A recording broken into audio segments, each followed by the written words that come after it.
61. As Jane walked behind the hut, she noticed that the sunlight was completely gone now, and a full moon had appeared above the horizon, casting the jungle canopy into sharp relief. She regarded that as a rare stroke of luck. She had brought no other sources of illumination. Curiously enough, neither she nor Ram had thought to bring a flashlight. Her feet struggled to find purchase amid the vines, the exposed roots, and the uneven ground. Where had Lawan's father buried his murdered daughter? Jane now struggled to remember the dream that she had spent the past weeks trying to forget. There was no way to know for sure, so she stopped at a spot that was merely suitable for digging, an area where the undergrowth was thin and the ground seemed soft and pliable. She dropped the doll. It landed on the ground with a thud, the bag around it crinkling. Jane could not recall the last time she had used a spade or a shovel. Probably it had been sometime when she was a little girl, helping her mother plant rose bushes. There was not much to the operation, though. She placed the tip of the blade into the earth, steadied the tool with both hands, and leaning all of her weight atop the blade via the sole of one foot, pushed down hard. She was relieved to feel the ground give easily. She shoveled one load of moist, loamy soil after another. She did her best to ignore the centipedes, beetles, and other crawly things that scattered with each shovelful. Once again, she was reminded that the tropics teemed with life in every available space. It was never winter here. Jane wondered how accurate her guess had been. She half expected the blade of the spade to unearth a young girl's skull. Then she recalled the dates Ram had given her in his story. If the real Lawan had been murdered and buried during the Second World War, her entire body would surely have broken down into dust and soil by this time, bones and all. Probably, she hoped. Although she could not avoid such thoughts, she didn't know how she would handle a grisly surprise at the bottom of the hole she was creating. After a number of spadefuls, she couldn't have said how many, the hole looked deep enough. She dropped the spade and lifted Lawan. She felt the doll's tiny arms through the plastic, could make out the outline of the head and the torso, felt the tiny legs press against her chest. This would be Lawan's last chance, wouldn't it? Her last stand, so to speak. If the rest of this had all been real, then one of those little hands might tear through the bag at any moment now. The head would emerge, and instead of Lawan's usual cherubic smile, there would be an angry grimace filled with teeth. None of that happened, though. Lawan the doll behaved like an inanimate object, which is to say that the doll offered no resistance when Jane dropped it into the hole, still covered by the garbage bag. Nor did Lawan struggle out of the bag as Jane filled in the hole, gradually covering Lawan with dirt. Jane stepped atop the newly filled-in hole, felt the soft, mushy earth beneath the soles of her hiking boots. It was all right. The doll, or whatever it had been, was going to stay buried. She would not return to Michigan and find it on her sofa or atop the bookcase in the spare room. This was over, but it wasn't over. Ram was still dead, almost certainly. Not only had a man died, but she now faced a huge moral and legal dilemma. How much should she tell the authorities? There were things she could not tell them, lest she come across as guilty or crazy, but she would have to tell them something. Ram had not been a particularly nice man, but he had not deserved an anonymous death in the jungle. Moreover, he had a wife and 2 children. They deserved answers, whatever answers she could give them. 62. Then the more immediate problem. She was miles from the relative safety of her hotel room in downtown Bangkok. What kinds of beasts roamed the surrounding jungle? Panthers? Tigers? Maybe not. Thailand wasn't India or Africa. But there had to be some venomous snakes at the very least. And of course, there was the female figure Jane had seen and heard amid the vines and bushes. That girl/woman/apparition had killed Ram, and she was still out here, somewhere. She might be waiting, even now, at the side of the path along which Jane would have to return. And on the subject of returning, it now occurred to Jane that Ram's SUV would be useless to her. The Thai manager had held the keys. They were presumably in one of his pockets, wherever his body was presently stored or buried or... Jane forced herself to set her worries aside. There was, for the moment, so much to worry about that it would be useless to even try to contemplate it all. And this would be no time to spiral into a panic attack. One step at a time, one foot in front of the other. That would be the only way. The very next step, she decided, would be to start back. There was no other option, really, but to walk toward the main road. If she had any luck at all, she would encounter a friendly policeman with a modicum of English language skills. If luck was against her, well, she did not want to think too much in that direction. Alone in a foreign country and virtually untraceable this far from town, Jane knew she would be vulnerable. Don't think about that now. One foot in front of the other. She considered taking the spade with her. The tool could conceivably serve as a weapon in a tight scrape.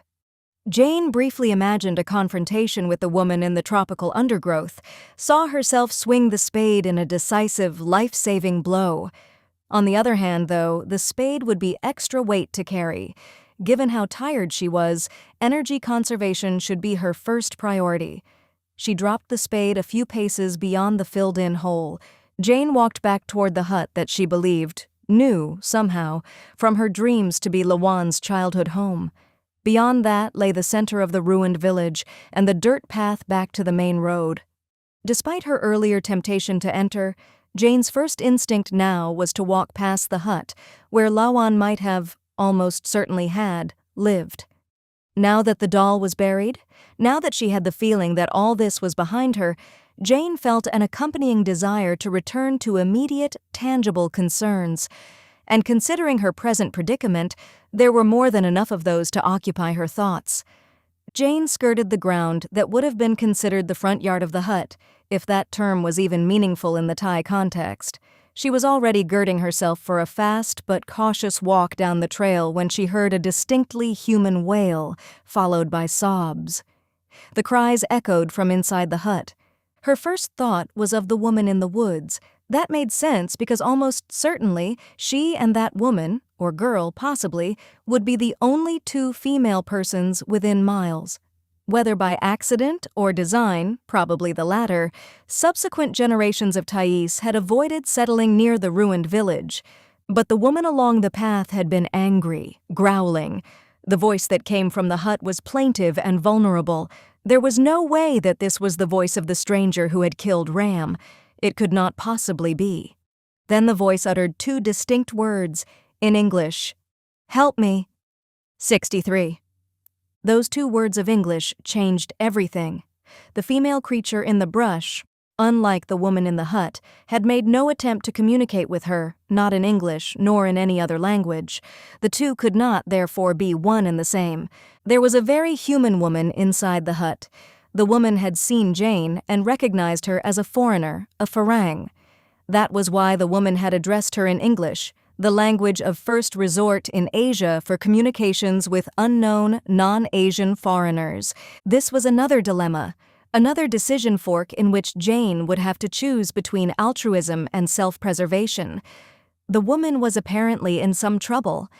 Maybe that woman had been attacked by the female figure in the jungle. Maybe she was hurt. But so much here was not what it seemed. I could go, Jane thought. I could pretend that I never heard her. I don't have any obligation here. Haven't I been through enough already? But Jane knew that there was no way she could walk away and blatantly deny this woman's cry for help. As bad as things were for her at the moment, they might be even worse for the person inside the hut. As she approached the hut, the sobbing continued. The black mouth of the door was tilted to one side by time and the hut's merger with the overgrowth. Nevertheless, it was still recognizable from her dream. Jane had entered this door before, floated through it in her mind's eye. As she stepped across the threshold into a musty, almost pitch-black room, she had another thought. Maybe this was Lawan's final trick. She had a brief flash image of a little girl arisen from her grave, not fully reclaimed by the earth, but merely rotted to a hideous caricature of what she had once been. The room was, to Jane's relief, not as dark as she had anticipated once she was inside. There was a window at the rear, in one of the vine-encrusted walls. The roof was mostly vines. The thatch had all rotted away long ago. Jane was therefore able to use the moonlight to observe the other presence in the room. But the person huddled in the corner was not a ghost. She was familiar, in fact, despite her disheveled state and torn clothes. The woman was Kaji? Kaji looked up at her. Still sobbing, she said, Jane, I'm so sorry. About the doll, about you having to be here. Ram put me up to it. You have to believe that. Please believe that. 64. Jane had a dozen questions for Kaji, first and foremost, how she had come to be here tonight. But before any of that, she had something to tell Kaji. Kaji, Ram's extramarital girlfriend, might not have first rights to this information, but she surely had some right. Kaji, Jane began, there is something I need to tell you. You should know. Ram is dead. Kaji continued to sob, more gently now. When she heard the news about Ram, she nodded in acknowledgement after a brief delay, but her face registered no real surprise. Then Jane saw Kaji's hands. They were dirty, covered with grime, and the green of crushed plants, like someone who had spent extensive time in the jungle, living in survival mode. But there was another shade on Kaji's hands as well. It was dark red, and even from a distance it seemed to give off a coppery odor. Or was that merely Jane's imagination? Kaji, Jane said because she had to ask, you didn't kill Ram, did you? Kaji looked up to face her. I don't know, she said. Her sobbing had abated, but now it started up again. Jane waited for Kaji to finish. Then she tried another line of questioning. Although Jane had seen Ram go into the bush, and she had heard the telltale sounds, she had not actually seen a body. She had no absolute, irrefutable evidence that Ram was dead. Do you know where Ram is? Kaji took a deep breath. She glanced down at her hands again and said, Gone. Much meaning was contained in what Kaji had said and in what she had omitted. The connections were coming together for Jane. If the spirit, Lawan, had been capable of causing a car wreck, of manifesting in a hotel lobby, would possession be beyond her power? Jane now had to analyze the situation before her. On one hand, a crime had been committed, almost certainly a murder. That meant an obligation to report the matter to the Thai police, which would necessarily mean implicating Kaji. On the other hand, if Kaji had indeed committed the crime, she had done so under a certain influence. Jane recalled once more the growling female form in the jungle. Had that really been Kaji? No, she decided. That might have been Kaji's body, but what about Kaji's personality, her free will? Those had surely been absent, hijacked, suppressed. Then Jane wondered, how fairly would Kaji be treated under Thai law? Jane was by no means an expert on criminal law in Thailand or anywhere else. She knew, though, that the country was presently governed by a military junta, that corruption was rife. Look at the schemes that Ram had had going. Kaji's affair with Ram would inevitably come to light. In the electronic age, there was no way to hide anything anymore, not from dedicated investigators. There would be text messages, emails, etc. It wouldn't take much for them to piece together what had happened. Jane therefore made a decision which she knew might change her life forever, and likely for the worse. She would help Kaji escape, to buy time so that the Thai woman could exonerate herself. But you owe Kaji nothing, she thought resentfully.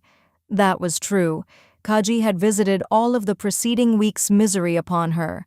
Without Kaji, Jane would have never even seen the doll that now lay buried behind the hut.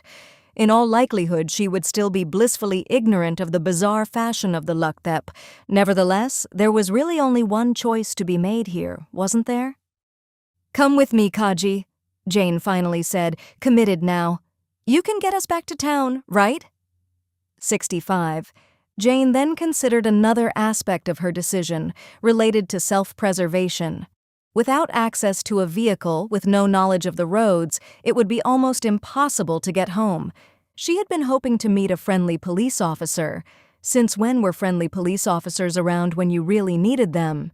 She would have to hitchhike, and for that, Thai language skills would be necessary. Can you get us back to town, Kaji? Jane repeated. Kaji nodded. Yes, she said wearily. Kaji had stopped crying, hopefully for good. In addition to being dirty and bedraggled, she looked as exhausted as Jane felt. You really don't know where Ram is? Jane asked. attempting one last time, with a slightly different angle, to discover the full truth about Ram's disappearance. Kaji shook her head. No. Once again, Jane looked at Kaji's hands, stained with the colors of earth and vegetation, and most likely blood. Jane unshouldered her knapsack. It contained 3 bottles of water, small ones like those found in hotel minibars. Kaji saw the bottles and reached for one of them. Wait, Jane said. She removed a bottle and unscrewed its cap. Hold your hands out, she said. Kaji looked puzzled for a moment. Then she looked down at her soiled hands and understood. When Kaji did as instructed, Jane poured the water over the other woman's hands. Kaji rubbed her hands together, then wiped them on a patch of long grass that had grown up from the untended dirt floor of the dilapidated hut. Her hands were not clean enough to pass any forensic tests, but they would not attract any undue attention on the way home. Did you cut yourself? Jane asked when all of the blood was gone. Is that your blood, or Ram's? Kaji didn't answer. She cast her face down and shook her head. I don't know, she whispered softly. Jane sighed at Kaji's non-answer. We need to find a ride back to the city, Jane said. I came here with Ram in an SUV, but when Ram disappeared, he had the keys in his pockets. Kaji nodded silently, semi-catatonic. She did it, Jane thought, or she was used to do it. I'll never know the difference. Whether or not she's just putting on a show for me now, I'll never know. Did you kill Ram? Jane asked. If you did, or if someone made you do it, we can talk about that, about how to handle it. But I need to know, Kaji. I think I have a right to know. Lawan did, Kaji whispered, staring past her American interrogator. Her voice was barely audible. I think Lawan did. A year ago, Jane could have written this off as a one-dimensional lie. Now she wasn't so sure. But I should tell someone, Jane thought. A man has been killed. I should tell the police. 66. They walked back down the trail in the full darkness, using the moonlight for illumination. Having seen that Kaji would not answer direct questions about Ram, she inquired how Kaji had arrived in the ruined village. After all, Kaji was almost as out of place there as Jane was. Lawan, Kaji answered. The unspoken meaning was that Lawan had had control of her for days, or at least that was the impression that Kaji wanted to convey. How did you travel out here? Jane asked. She had already ascertained that Kaji's car was parked in its garage, back in Bangkok. Kaji shook her head. Lawan again. I don't know any more than that. I can't tell you. She motioned Jane forward. Please, I'm so tired, so very tired, and my head hurts. Jane was exhausted, too. Then they sighted Ram's useless SUV, the moonlight glittering off its chrome and glass. Jane knew that they were within sprinting distance of the main road, not that either one of them was up to running. Then she recalled that the main road out here was still a long way from the highway. They stepped out into the roadway, but it was deserted. No people, no cars, not even an ox cart. What do we do? Jane asked Kaji. Kaji shrugged. Walk toward the highway? There was nothing else to do, really. So they walked along the shoulder of the road, hoping for a pair of headlights and a safe, friendly driver. Jane felt a small chill, despite the heat here, even after dark. Kaji was walking behind her. Kaji had apparently broken Ram's neck. What if she decides to break my neck, too? Jane turned and Kaji looked back at her, blank and questioning. What? Kaji said. She was obviously too tired to smile, but there was no malice in her face. She wouldn't hurt me, Jane thought. There's no way Kaji would kill Ram if she really killed Ram, unless Lawan had forced her, commandeered her. They had been walking along the shoulder of the road for perhaps 20 minutes when they heard the rumble and clatter of an older engine and saw the glare of artificial light on the macadam. They both stopped and turned around. A truck was coming up the road behind them, almost certainly headed for the highway. A truck was a good omen. A truck, Jane decided, would be driven by an honest person with good intentions, someone working to feed a family. The driver of the truck would help them. They both stepped out into the middle of the road and waved their arms with what strength they had left. The truck wasn't traveling very fast, so there would be time to jump out of the way if their instincts were wrong. They shouted, "Kaji and Tai, Jane in English." The truck slowed down as it approached. There was the pneumatic sound of its brakes when it came to a complete stop. The driver of the truck was a man in his late 50s, or perhaps early 60s. He had weathered, almost brown skin. He wore his thinning hair in a crew cut. His shirt was either white or tan and stained with grease or other grime. Probably he was at the end of a long day of hard work, just as Jane had guessed. He engaged in a brief conversation with Kaji and Tai, the latter punctuating her words with hand gestures. Finally, the man nodded and smiled. He said something else in Thai. Then he leaned across the front seat of the truck and opened the passenger door. "He will give us a ride into Bangkok," KG explained in English. "Come on, let's get in." "Thank God," Jane said. She wasn't even going to ask Kaji if the man was safe. He looked safe enough, and they had no other options. "I told him that we drove out here together to go hiking and that our car wouldn't start when we were done with our hike," Kaji added. "I told him that we would send for our car tomorrow." "Okay," Jane said. This didn't matter. The man obviously spoke little or no English, so Kaji would do all of the talking, what talking there was to be done. Jane's sole concern at the moment was to get back to the city, but once she got back, what would she do? She was still wavering. Tell or don't tell? Act rationally or act irrationally in an irrational world? 67. The truck driver turned out to be every bit as friendly as he'd initially appeared to be. Jane had very little interaction with him, and all of that was conducted through Kaji. For the man spoke no more than a few words of survival English. He wanted to know where Jane was from. Australia? The United States? Canada? Or New Zealand, maybe? When Jane replied through Kaji that she was from the United States, he proudly revealed that his great-niece was presently studying at the University of California, San Diego. Did Jane live near San Diego? When Jane revealed that she lived far from San Diego, on the other side of the country really, the man was mildly disappointed. His niece had apparently told him all about San Diego and the state of California. He admitted that he had never heard of Michigan. "That's all right. There's nothing in Michigan worth knowing about," Jane replied, self-deprecatingly. When Kaji translated this, the truck driver thought about it for 10 seconds or so, and then looked at Jane and laughed. The man was carrying scrap metal in the back of his truck. He told Kaji that he collected and resold scrap metal for a living. Jane replied that this sounded like an interesting line of work. Luckily for them, though, the man's customers were all located in Bangkok, and they were mostly round-the-clock operations that accepted deliveries at all hours of the day. Otherwise, he wouldn't have happened upon them. He insisted on driving them all the way to Jane's hotel. When she tried to hand him the wad of baht that she had stashed in her knapsack, he refused adamantly. Jane repeated the offer once, but no more than that. In her experience traveling abroad, to Asia and to Latin America in one of her early assignments, she had learned that there were two types of foreigners in this regard.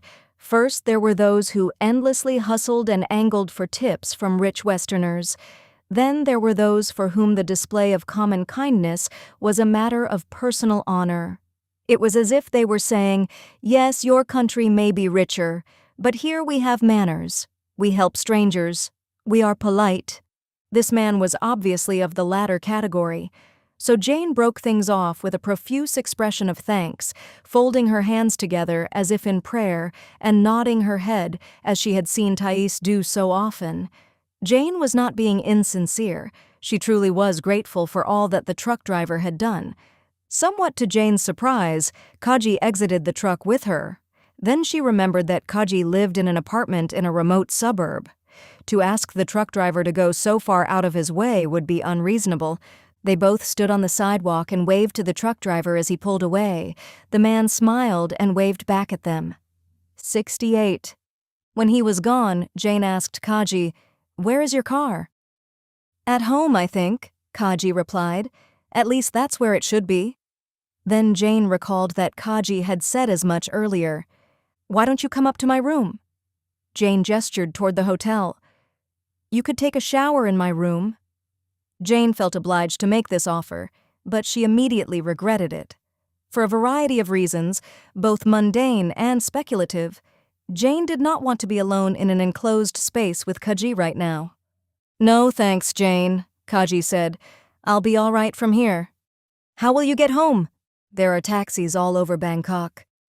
"But you probably don't have any money, do you?" Jane proffered the wad of baht that the truck driver had refused. It wasn't an exorbitant amount by any means, but it would be enough for a taxi ride anywhere in the city or its environs. Kaji took the money. "Thank you, Jane, for everything you've done." Jane could not honestly tell her that she was welcome, that it had been no trouble. Instead, she said, "I suppose I've made my decision then." Kaji raised her eyebrows. "Oh, what decision?" "I believe that Ram is dead, and I'm almost certain that you had some hand in his death. Ever since I found you in that hut, I've been trying to decide if I should report this to the police, but I've decided that I'm going to just walk away from all this. I can't forget what you did, Kaji, sending me that damn doll. I believe that was your decision. But what happened to Ram tonight, I'm going to choose to believe that that was Lawan, even if she used you?" Jane wondered if it would really be that simple, if she really could just walk away. Eventually, Ram's SUV would be found. What about her fingerprints? Then she noted that her hands were clean, because she had been wearing gloves the entire evening. She had taken them off to remove the baht from her knapsack. She had worn the gloves in Ram's SUV. What about her hair fibers? DNA? No, it would probably not come to that. There were no incriminating electronic messages between her and Ram. They had worked out everything verbally in that little meeting room at the plant, leaving no record of what they had planned. "Thank you," Kaji said at length. "That is good to hear." "Another thing, Kaji. Maybe you should leave for a while. You have some money stashed away, right? I'm not sure how this will end for you if you stay here." "You may be right," Kaji said contemplatively. "But I won't tell anyone what I know," Jane reiterated. "You can trust me on that. It was a shame about Ram, but now, well, now Lawan is buried." "Buried in the ground," Kaji said, in a way that for some reason made Jane uneasy. "Well, anyway," Jane said, "it's been a long night. I should be going. I suppose you should too." There was more that she wanted to say to Kaji. She wanted to vent on her, to tell her all that Lawan had cost her, how the Thai woman should have left her out of it. Kaji could have, should have, spared her much grief. But instead, Kaji had sent the damn doll to her and thereby entrapped her. But what good would that do now? There was nothing for Jane to do but forgive, go back to Michigan, and move on. "Yes," Kaji agreed, "I should go." "Goodbye then," Jane said with finality, leaving so much unsaid. That should have been the end of their conversation. Kaji made as if to turn away, but then she stopped and said, "She was jealous of you, you know. You with your good-looking American boyfriend, David?"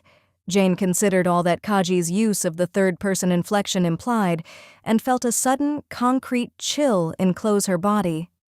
Kaji smiled mischievously. It might have been Jane's imagination, but the other woman seemed to wink before she turned back around. Then Kaji was leaving her for good this time. Jane started to call after her. After all the secrets, evasions, and half-truths Kaji had left her with, the Thai woman could not leave Jane with this final one too. But Kaji's back profile was rapidly receding now. To catch her, Jane would have to run. Was it really worth the effort? Despite all that Kaji's final utterance suggested, Jane found that she was simply too tired to pursue yet one more mystery. "It's over," Jane thought, "so why not simply let it go? Even if I run after Kaji, and even if she gives me some kind of an answer, it is sure to be a cryptic one that will only open up more questions." With that, Jane sighed into the humid Bangkok night. She walked toward the main entrance of her hotel, glad to have Lawan and Kaji behind her, but Ram was still missing, and his corpse might lay out in the jungle. While Kaji's final mystery could perhaps be ignored, there were other moral and practical questions that might not be so easily banished. 69. Ram's partially decomposed body was found in the jungle 3 days after he went missing. Given the wonders of modern technology, it was perhaps unusual that his fate remained unknown for even that long. Ram's SUV, a newer model, had been outfitted with a theft prevention system that also allowed the automaker to track the vehicle's location. But such methods, still relatively new even in the West, were far from second nature among law enforcement personnel in Thailand. A full 24 hours elapsed before the Bangkok police thought to contact Toyota for information about the theft tracking system. Once the SUV was found at the base of the trail leading up to the ruined village, the rest was a matter of tracing pieces of evidence toward their logical conclusions. The trail was searched, and the police search team quickly located a disturbed swath of vegetation. That loose end led them to Ram's body, already picked over by jungle rats, flies, and beetles. But Jane never fell under any suspicion. When she returned to Michigan, she gave Martin a pro forma report about her meeting with Ram, adding in some business items that could be easily and plausibly fabricated. By the time the news of Ram Thongchai's disappearance and probable murder rippled through the company, Jane's meeting with him had been forgotten. No one would have suspected that a female American executive, briefly in Thailand for a quick morning meeting, could have had any connection to the crime. Jane was not contacted to give a statement. Her involvement was on no one's radar.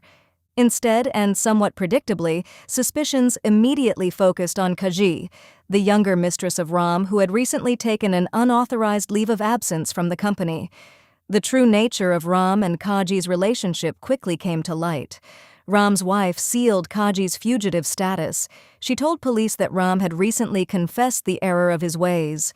In Ram's wife's telling, the manager had been trying to break off with Kaji, but the younger woman had become obsessive about Ram and the affair, and would not be turned away. Ram had supposedly feared that his subordinate and lover might eventually resort to violence.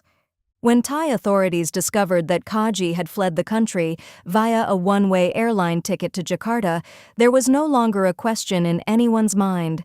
Kaji had murdered her boss. But the trail went cold in Jakarta. Kaji had not registered in any local hotel. A bulletin was issued for her arrest, but Indonesia is a vast, densely populated, and loosely administered place. Kaji had simply disappeared, and Jane knew in Southeast Asia that would require no supernatural help. Martin did not suspect Jane, but he did take note of her proximity to so much misery. "I'm sorry to see that so much misfortune has come your way of late," Martin said when he walked into her office one day. "First David, now this. I know that you and Ram had your conflicts, and I sense that you'd had a falling out with Kaji, but—" His voice trailed off. What more was there to say, really? And Jane could think of no response that would not lead to difficult questions. So Jane merely nodded and thanked Martin for his concern. Jane thought, David is gone. Although Dusty had been a cat, not a person, he had likely been a casualty of Lawan too. But at least Lawan lay buried. At least it was over. Jane had half expected the LUK THEP doll to follow her home from Thailand. Arriving home to her condo after her return flight, Jane imagined the doll sitting, caked with mud, on her living room sofa. But the doll had not been there, nor had it appeared since then. On more than one occasion, Jane had awakened in the middle of the night, sure that she heard Lawan rustling around in her condominium or climbing atop the bookcase in the spare room to resume her old perch. Each time, Jane turned on every light within reach and made an exhaustive search of the condominium. The doll could not be found, and that was the way it should have been. Wouldn't it be safe now to assume that it was finally over, whatever it had actually been? Then she recalled Kaji's parting words. Well, Kaji was thousands of miles away, in hiding somewhere amid the countless towns and villages of Asia. Jane knew all too well that Lawan could wreak havoc on a person's sanity. Hadn't Jane sensed herself slipping over the edge there for a while? Kaji's parting sentence, and all that it implied, might have been nothing more than a projection. And there was another possibility as well, that Kaji had indeed been deranged in her own right, that she had been Ram's actual, fully conscious and deliberate murderer. 70. 2 months after her return from Thailand, Jane met a new man, also at a party. His name was Todd. His personality was brasher, more alpha than David's, but Todd also worked in the automotive industry. The boardrooms and factories of the automotive industry drew far more alpha types, male as well as female, than shrinking violets. When she accepted Todd's initial invitation to dinner, Jane felt pangs of guilt. David had slept in her bed, had died not so long ago, but the two of them had not been married. How long was she supposed to grieve, and what purpose could self-denying grief possibly serve? Looking back on it all, in the wee hours of the first night she spent with Todd, it all seemed like a dream. Kaji, Ram, David, Lawan, they were all somehow connected, and she could sense all of them fading. Luckily, Jane had no immediate need to return to TRX Thailand. She wondered if she could, when the inevitable necessity arose. She had started working more closely with the TRX division in the Philippines, a country she had only visited once. As a trip to the company's factory in Manila drew near, Jane felt few misgivings. 1,375 miles separated Bangkok and Manila. Both were technically in Southeast Asia, but Manila was as far from Bangkok as the Detroit area was from Denver, Colorado, or Miami, Florida. Such were the distances in the Pacific. Martin summoned Jane into his office the day before her departure, a routine pre-business trip chat. "Watch yourself in Manila," Martin said. "They have terrorists there, you know, groups linked to Al-Qaeda." Jane smiled at Martin's attempt to be protective and avuncular. "Will do," she nodded. "Thank you." After going over some business items, Martin paused for a moment, pensive and reflective. "What?" Jane prompted. "To tell you the truth," Martin said, "I was just thinking about Ram Thongchai, and Kaji, of course." Jane's heart jumped, though she maintained her outward calm. "Did they ever find her?" "No," Martin replied. "At least not to the best of my knowledge. Ask me, they never will. It's a damned shame what happened, both for them and for the company." "It is," Jane agreed, secretly relieved that Kaji had remained at large. Over the past week, a new question had surfaced in Jane's mind. What if Kaji were captured? Would the Thai woman reveal everything, including Jane's presence at the murder scene? Although Jane had had no part in Ram's death, her subsequent silence about what she knew would amount to probable cause for suspicion. Jane had begun to wonder what sort of extradition treaties the U.S. and Thailand had in place. Her more paranoid side conjured images of herself in a damp, fetid cell in a Bangkok prison, serving out a 10 or 15-year sentence for obstruction of justice, or whatever they would call it. She would be an old, prematurely elderly woman before she was released, if she survived her incarceration. But no, that wouldn't happen. Remember, she told herself, Asia is enormous, enormous beyond comprehension. Kaji has disappeared. "Well, anyway," Martin said, "have a safe trip." Jane thanked Martin, but she wondered, would she ever feel safe again while abroad, especially in Asia? 71. Jane's main contact at the Manila plant was a young woman named Maria Reyes. Her boss was an older man named Franco Avila. At first, Kaji had suspected parallels between these two and the Kaji/Ram combination, but it turned out that the two Filipinos were nothing like the two Thais. Maria Reyes was in her mid-20s, perhaps 10 years younger than Kaji and Jane. Franco Avila was a much, much older man, probably in his mid-60s. Jane suspected that he was only a year or two away from retirement. Franco Avila spoke constantly of his beloved wife and his even more beloved children and grandchildren. He got along well with Maria, but there wasn't the slightest hint of anything inappropriate. And Franco, unlike Ram, was cooperative and helpful where work-related matters were concerned. The second afternoon of her trip, the day before her return flight to the U.S., Jane finished her meetings at the Manila plant at 4:30 p.m. This was a rare luxury on overseas business trips, which were typically characterized by too few hours and too many items on the agenda. After enjoying a leisurely, solitary dinner in the restaurant attached to her hotel, Jane decided that she could afford to venture out a bit. Across the square from the hotel, there was a little outdoor cafe that had been beckoning her since she had first noticed it upon her arrival. Complemented with decorative palm trees and old Spanish architecture, the cafe was postcard perfect. Jane had brought with her a John Grisham novel. She had been carrying the same novel around for months and had only read to page 23. Why not enjoy an outdoor cup of coffee or espresso as she read, while supporting the local economy? The area around the hotel seemed safe enough. Jane had noticed a moderate police presence, just enough to be reassuring, but not so great as to suggest frequent outbreaks of violence. Jane strolled across the cobblestone Spanish-style square toward the Spanish Architecture Cafe, her novel tucked under one arm, her handbag securely tucked under the other.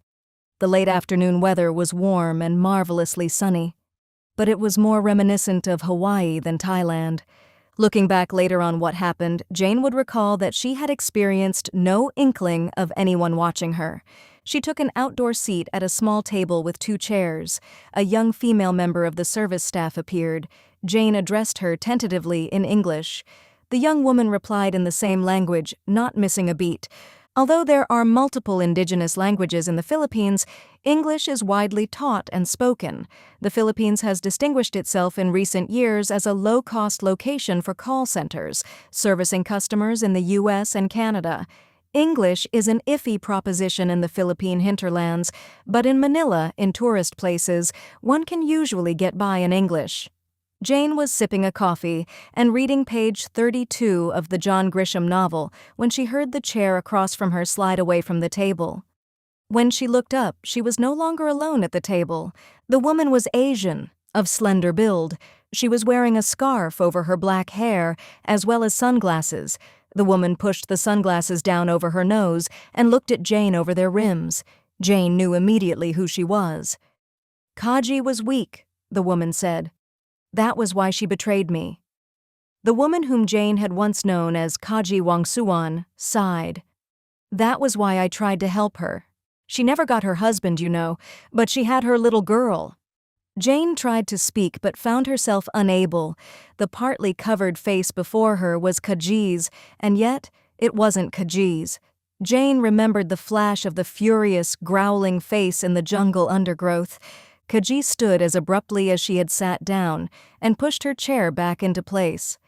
"But you were my last mommy. Goodbye, mommy. You know, maybe I'll visit you someday. It snows where you live, doesn't it?" She walked away and said over her shoulder, "I've always wanted to see the snow."